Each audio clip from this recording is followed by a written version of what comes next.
Hello and welcome to Absolute Trust Talk. I am Kirsten Howe. This is our audio and video podcast here at Absolute Trust Council.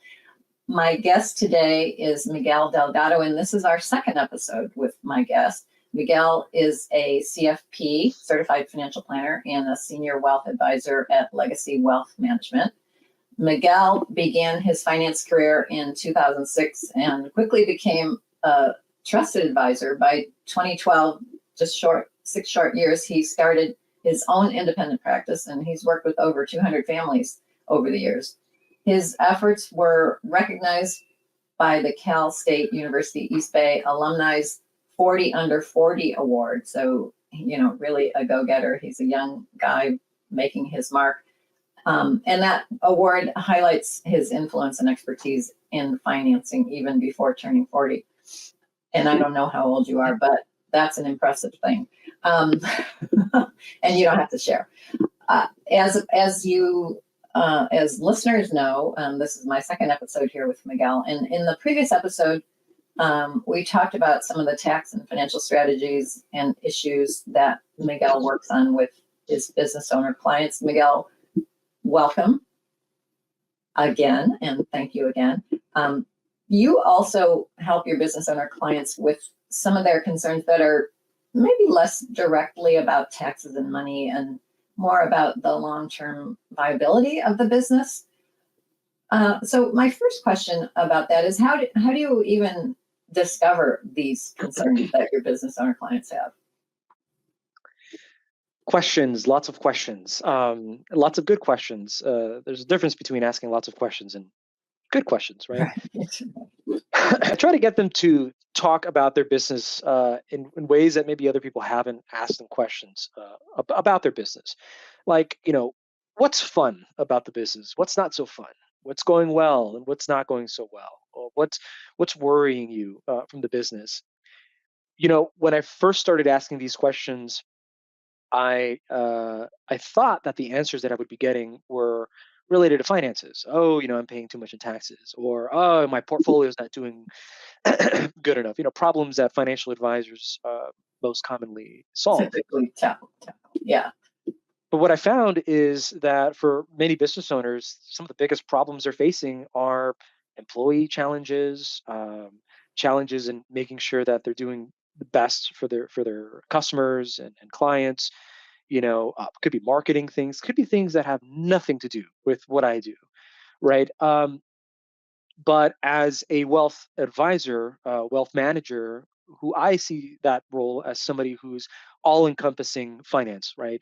I want to know every aspect of my client's financial situation because everything's tied together, even some of the things that may not be so obvious. So yeah, asking them questions about the business, finding out, discovering what their intentions were with the business in the beginning. Was it just to generate cash flow? Is this to help make the world a better place?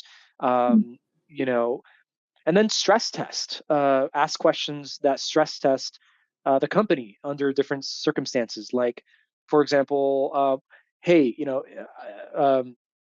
if they say, I don't want my top employee to leave, well, what are you doing to keep them? Questions like that. Or, my spouse isn't working now. They have maybe experience in a different industry. My question for them is, well, do you have a succession plan in place? If your spouse can't run the day-to-day operations of the business, what's going to happen if you pass away and now they become owners of that business? So just different questions that allow me and them to kind of determine, is this business ready for any potential risks that may come up. Yeah, I think you're right. You got to ask good questions like what would happen to the business if something happened to you? Just kind of make them slow down and think about that for a minute. And okay, so how are we going to address that problem? And Yeah. I like that one about talking about the spouse too, because very often the spouse is doing something else. They're not involved in the business. Yeah, another one is they sometimes talk about how they want to sell the business down the road. And so I'll ask them, well, how much do you think the business is worth now? How much do you need to sell the business for? This is a key question, which is most people don't know the answer to. How much do you need to sell the business in the future to be able to provide you with the income and or the benefits that you need, Mm. right? And so they might know what the business is worth now. They may have an idea of what they think the will be worth in the future, but what do they need is kind of a deeper Yeah, question yeah, that yeah. yeah. Yeah, and just looking at breaking that down, but why do you need that? You want to travel, you got a mortgage, you got this and that. Um, they need to understand those two things are related to each other. Mhm. What is the business worth and what do I need? Um, what so the most common concerns that your clients share with you about their business, what would you say? Yeah. So again, I thought when I was initially fielding these types of questions, I was hoping and expecting that I would get questions or concerns like taxes. Well, great, I have a solution for that. Or investments. Well, great, I have a solution for that.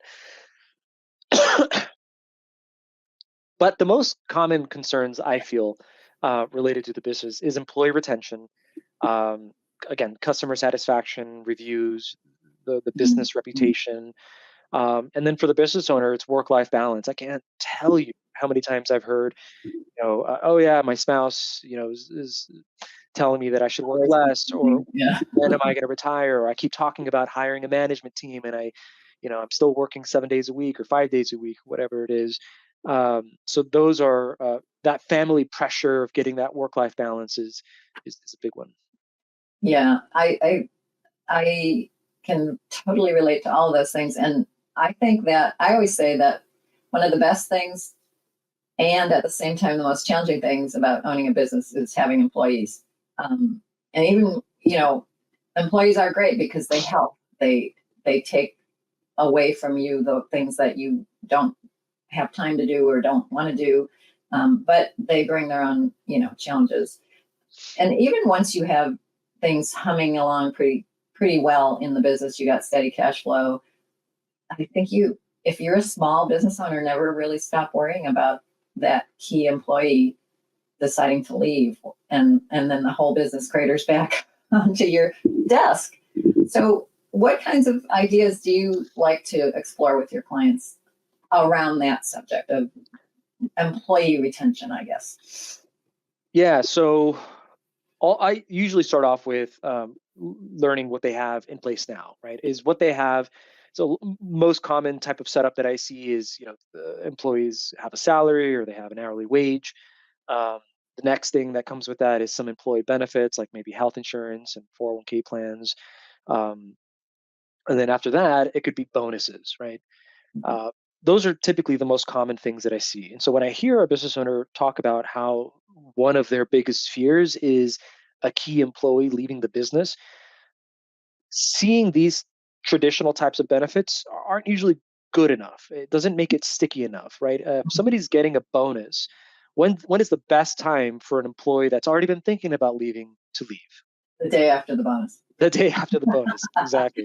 Yeah. So, I've seen it happen, and so it's not sticky enough. So sometimes we'll talk about things like deferred compensation agreements.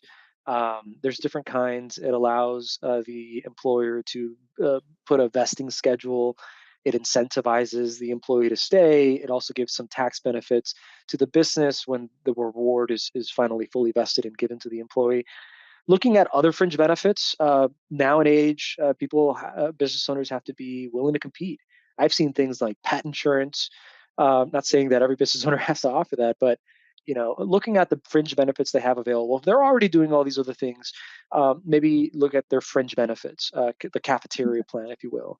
Yeah. Um, are they matching the 401k plan? That could be another thing. And then there's what I call golden parachute plans. They're also known as golden handcuff plans, but I like the golden parachute plan a little bit better. So what is an example of that that would be covered by a golden parachute plan? Yeah, so it's a perk that you can discriminate against employees. Okay. Now, when we You don't talk have about to you don't have to offer it to every employee. exactly, yeah, I got it. Okay. So you can't discriminate in that sense. It's a special type of plan that you can select a given number of employees to give it to, but it really incentivizes the employee to stay. You can add a vesting schedule to it. Again, the company can get a tax deduction for this type of benefit. Usually, it's in the form of a deferred compensation plan. Sometimes it could be stock options, phantom stock options. There's different ways to develop, call it a golden parachute plan. But the premise, the concept is there's a benefit that's going to be given at a later time. The employee has to stay for this period of time in order for them to get that benefit. Throughout that time, they'll vest a portion into it, and the business gets a little bit of protection because if the employee leaves, they get to keep whatever funds were not fully vested. Okay. If Right, so if the employee does stay, then the reward is given. The company then usually takes a tax deduction at that point. So there's different benefits at different time periods for both the business and the employee. And then there's other ways of structuring it where you could even add insurance, like life insurance, for example. This helps protect the business if the employee dies during that period of time. The company doesn't have to worry about going out and finding a replacement. Well, they'll still have to find a replacement, but the life insurance benefit can help fund that that Right. that new employee. Right. Okay. Yeah, I think that salary bonus, 401k, those, even health insurance, that's kind of expected. That's like the standard. That's not enough to make somebody stay anymore. That's what people expect, and they will get that wherever they go. So I guess Mhm. you do have to be, Especially in California. Yeah. yeah, right, right. You do have to be a little more um, creative, I Mhm. suppose. Um, okay, so you other things that we've talked about, long-term care insurance. Business owners can offer that to their own employees, offer to pay for that for their employees. Yeah, they can offer to pay for a lot of things. Long-term care insurance is one of them. Um, when it comes to long-term care insurance, it's very expensive. Usually, you don't see it be done unless it's a C corporation type of entity because they get the tax benefits for it. Under any other form of entity like an S corp, partnership, or LLC, they're not going to get the same tax benefits. So they just have a huge expense with no real benefit for it. Mm. So it doesn't make a lot of sense for them. But disability insurance is a good one to consider, because it's not that expensive. Group long term disability insurance policies um, are very affordable, and I think it's a way for the employer to show that they care about the employee. The reality is, there's a probability that some employees will get disabled, Sure. and if that happens, the only thing they have to fall back on is the California state disability insurance, Right, right. which isn't very much. It's taxable, and it's not long term. So yeah. Yeah. Okay.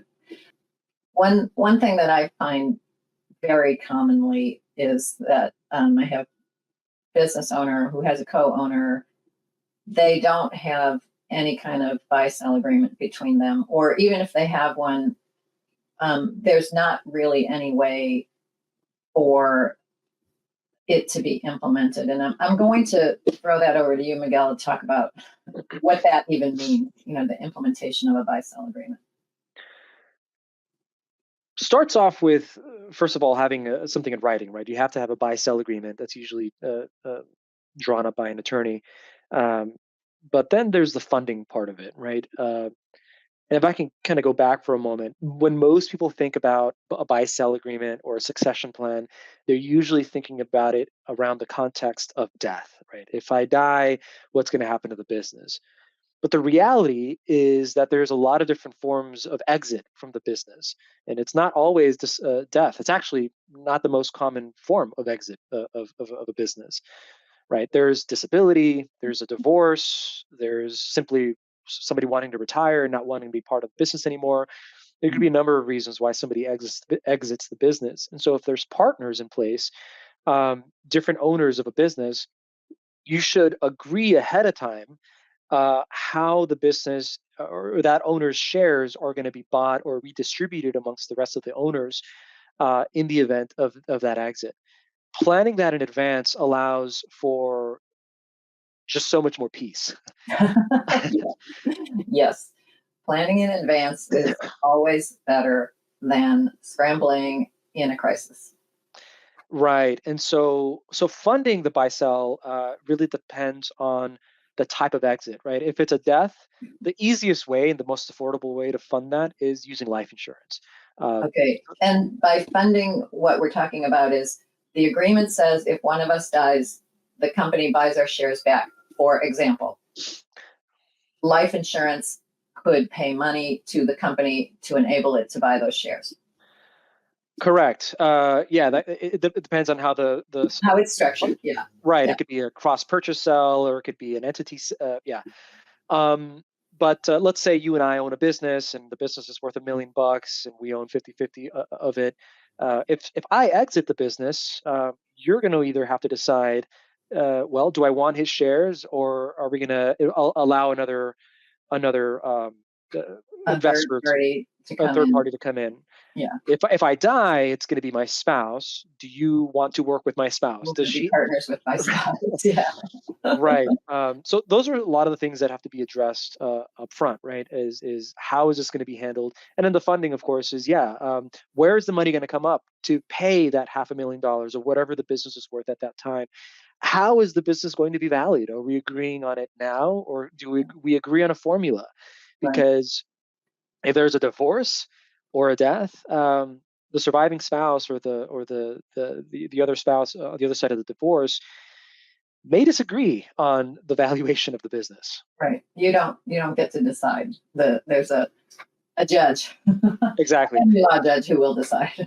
Yeah. Yeah. And so then permitting or allowing for the funding of it could be either, we agree that we're going to take out a loan, or we're going to use this insurance policy to take out, to help pay for that, or whatever the case might be. Yeah. Okay. And so what you do here in this context is so valuable that you kind of dig in and see, do we even have a buy sell agreement? What does it say? Is it adequate? And let's talk about how to fund it. And you can help your clients um, find the right solutions. Yeah. Whatever their agreement is, make sure it is their agreement and then help them figure out how to pay for it. Yeah, these are great conversations because a lot of times it starts off with one of the business owners who I'm working directly with, maybe with their personal finances. We start getting the business involved, and now all of a sudden I'm talking to the other partner or partners who maybe haven't done any personal financial planning on themselves, and we're asking all these questions. And I typically get at some point I typically get the question of, "Well, what else do you do?" And so that's great for me because sometimes it could turn into being able to work with more than just one More. partner. Um, yeah. Yeah, yeah. And helping the business, Mhm. helping the business helps both partners, even if one of them's not your client indirectly. All Exactly. right, Miguel. I wanted to ask you one last thing before we go. In our conversations before we went on recording, you mentioned to me a product that I have not been aware of, and I think it would be informative for our audience if you told a little bit about this. It's disability buyout insurance.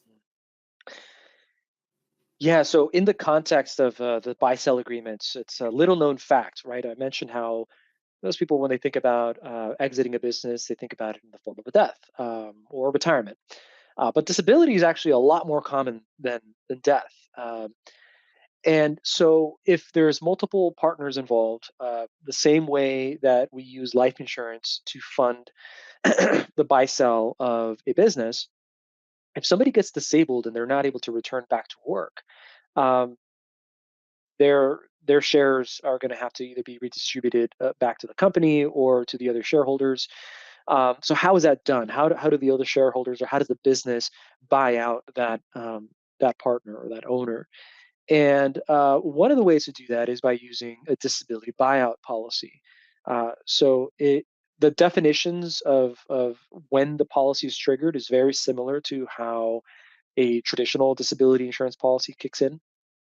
But rather than paying a monthly benefit that is usually paid out by disability insurance policies, those policies pay out a monthly benefit to help the business owner maintain their lifestyle, pay their bills, etc. It replaces their income. But the disability buyout is usually handled by either a lump sum payment that goes directly to the business or the other shareholders. It can also be given as a down payment followed by some installments. You can set it up in different ways to make the premiums a little bit more affordable. But yeah, it's a very little known fact. I encourage a lot of any business owner who has a buy-sell agreement and doesn't have a disability buyout. It's not as expensive as you might think, and it's typically a lot less expensive than having to come up with the cash yourself. Sure. Yeah. Because that could happen at any time, and you might not be prepared. You might not have cash lying around to do what the buy-sell agreement requires. That's fascinating. Thank you for sharing that. Yeah, of course. Well, thank you, Miguel, so much for sharing your expertise with us on working with small business owners. I personally have benefited from this conversation, and I know our audience has as well. Thank you very much. And don't forget, this will be a middle episode. We've got another episode coming up with Miguel Delgado of Legacy Wealth Management. Thank you for joining us today for another episode of Absolute Trust Talk Live. If you enjoyed listening in, then don't forget to subscribe. You can find us on Apple Podcasts or wherever you may listen by searching Absolute Trust Talk. While you're there, we would also love for you to leave us a review. And then why not share your favorite episodes with family, friends, or colleagues too? You can find all of our shows and corresponding show notes by visiting absolutetrustcouncil.com. You'll also find a variety of other free resources, including our ebooks, videos, blogs, presentations, and more. If you need help with your estate planning or administration, we also offer a free discovery call to help get the process started. You can find more information on booking your session by visiting absolutetrustcouncil.com/scheduling. Don't forget to keep an eye out for our next live episode. If you join us for the broadcast, you can submit questions during the show. But if not, don't worry. You can always get in touch with us by sending a quick message to info@absolutetrustcouncil.com. Thanks again for listening. We'll see you soon.